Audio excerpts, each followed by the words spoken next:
Sean todos bienvenidos a la clase de aborto. En esta clase abordaremos principalmente las pérdidas reproductivas y vamos a hablar sobre el aborto espontáneo, embarazo ectópico y también vamos a abordar algunos elementos de las patologías del trofoblasto. A modo de introducción, tenemos que al inicio del embarazo, el aborto espontáneo puede presentarse como un evento común. La gran mayoría de las pérdidas tempranas principalmente van a provenir de algunas alteraciones o anomalías genéticas, que es difícil de identificarlas. Específicamente el aborto lo vamos a definir como la interrupción espontánea o inducida del embarazo antes de que exista viabilidad fetal. Según la Organización Mundial de la Salud, tenemos que más o menos entre un 20 a un 40% de los embarazos van a cursar con el aborto durante la primera etapa de la gestación, en este primer trimestre. Algunos van a ser solamente síntomas de aborto, que después probablemente podrían continuar con un embarazo hasta llegar a un embarazo de término, y algunos otros van a seguir cursando con las etapas evolutivas del aborto y van a terminar con una pérdida de manera espontánea. Por lo tanto, tenemos que la definición de aborto propiamente tal la vamos a dejar como es la siguiente.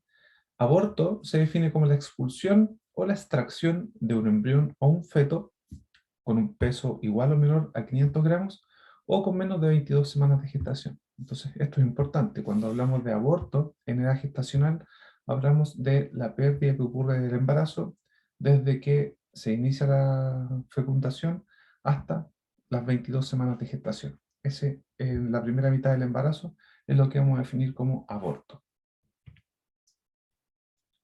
Por lo tanto, el aborto es una de las complicaciones más frecuentes de la primera mitad del embarazo, específicamente del primer trimestre, y el término pérdida es un término que habitualmente es utilizado por las mujeres para referirse al aborto espontáneo. Por lo tanto, cuando usted, alguna usuaria, le pregunten si es que ha tenido algún antecedente de aborto anteriormente, le podría referir de que ha tenido una pérdida.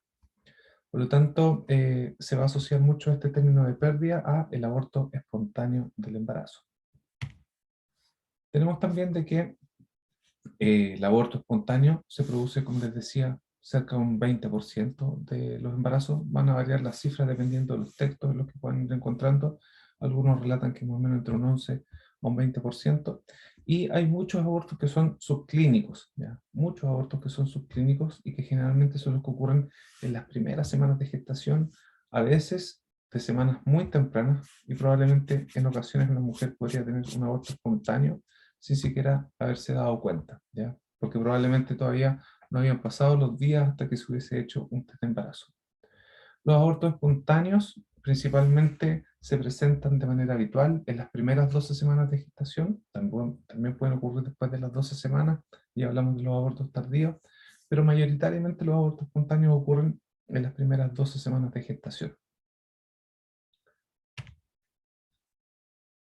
Por lo tanto, el aborto que vamos a tratar en esta clase, y específicamente este aborto espontáneo, es la pérdida del embarazo y la podríamos identificar en distintas etapas. Por ejemplo, en una etapa inicial, cuando solamente tiene alguna sintomatología, molestias, dolores, sin necesariamente la pérdida de sangrado genital.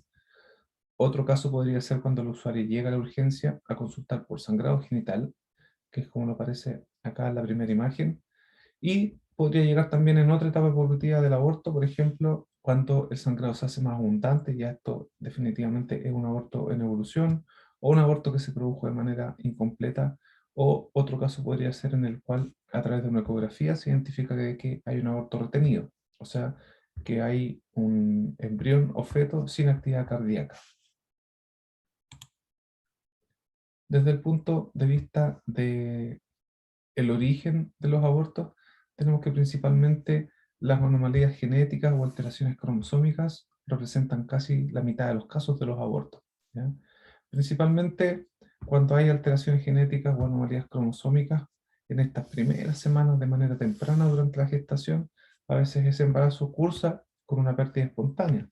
Por lo tanto, dentro de la etiología del aborto, vamos a ir encontrando algunos que son factores fetales, y como les comentaba, entre los abortos que ocurren antes de las 12 semanas de gestación, vamos a encontrar que la gran mayoría de los casos, entre un 50 y un 60%, van a ser principalmente por anomalías cromosómicas. ¿ya? Y dentro de esas anomalías cromosómicas, por lo menos la mitad corresponden a trisomías.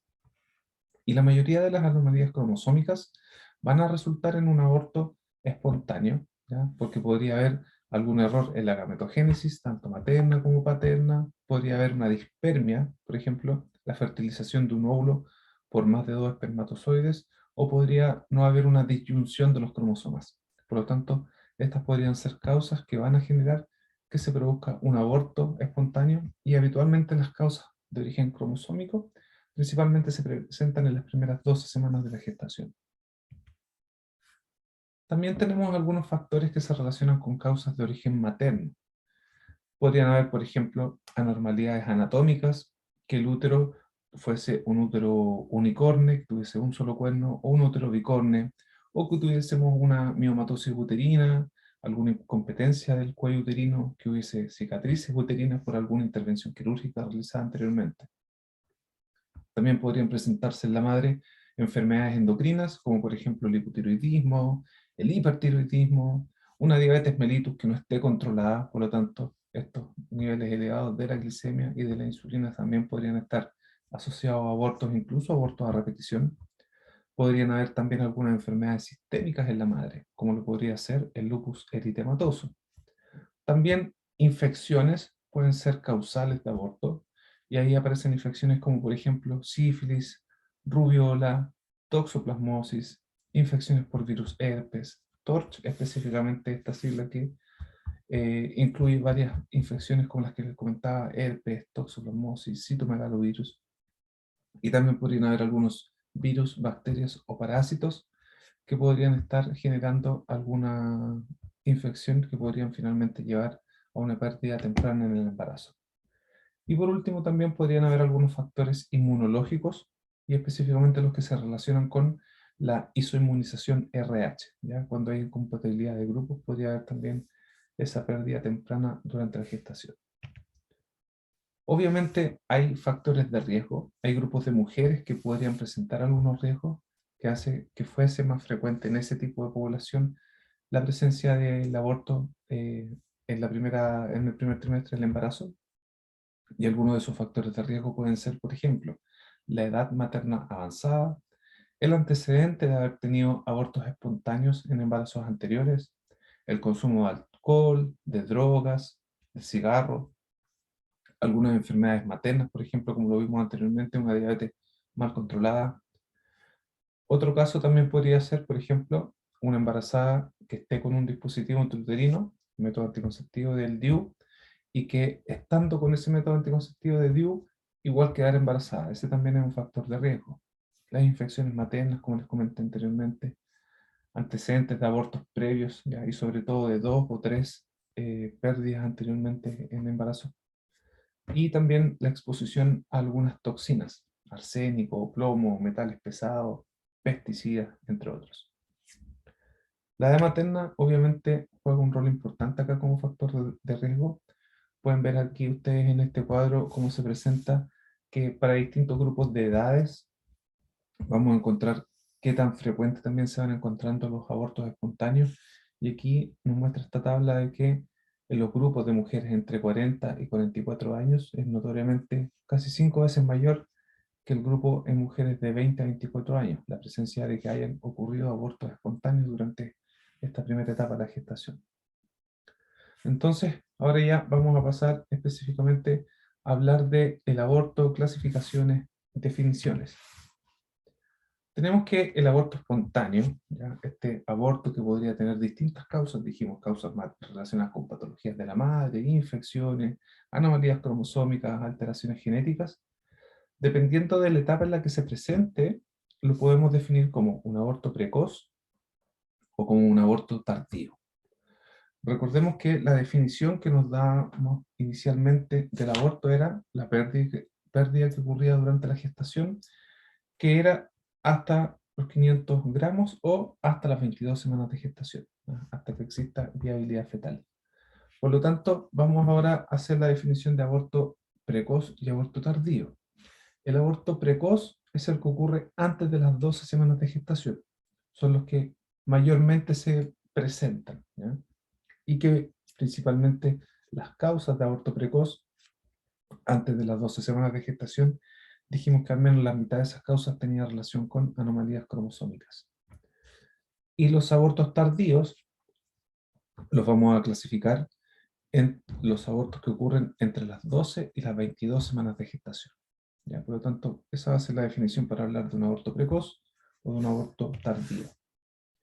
Aquí tenemos una figura también que ejemplifica la concepción de embrión y feto también antes y después de las 12 semanas. Por lo tanto, consideramos embarazo, o sea, pérdida o aborto espontáneo al que ocurre durante las primeras 12 semanas y aborto tardío entre las 12 y las 22 semanas. Vamos a avanzar ahora en una segunda parte de la clase a la presentación clínica. Vamos a dejar algo introductorio antes de seguir con el siguiente video. Y la presentación clínica del aborto es una de las más características en la consulta en la urgencia por parte de la mujer que presenta dolor abdominal, principalmente en la zona hipogástrica, asociado a la pérdida sanguínea a través de los genitales. Entonces, de los síntomas que podría presentar la mujer que está con sintomatología de aborto, el sangrado es el factor más predictivo para la pérdida de ese embarazo.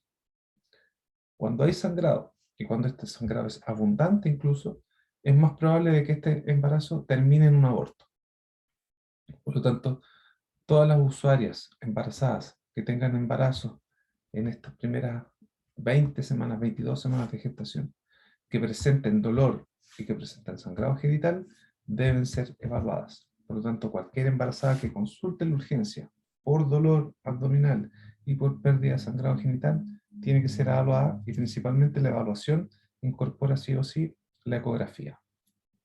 El objetivo principal es poder hacer un diagnóstico certero, es determinar si es que puede haber un embarazo ectópico, si es que puede haber alguna complicación derivada de eso, es tener estimación también de los niveles de beta-HCG y tener la ecografía transvaginal. Por lo tanto, esas son herramientas esenciales que nos van a permitir realizar un buen manejo del usuario.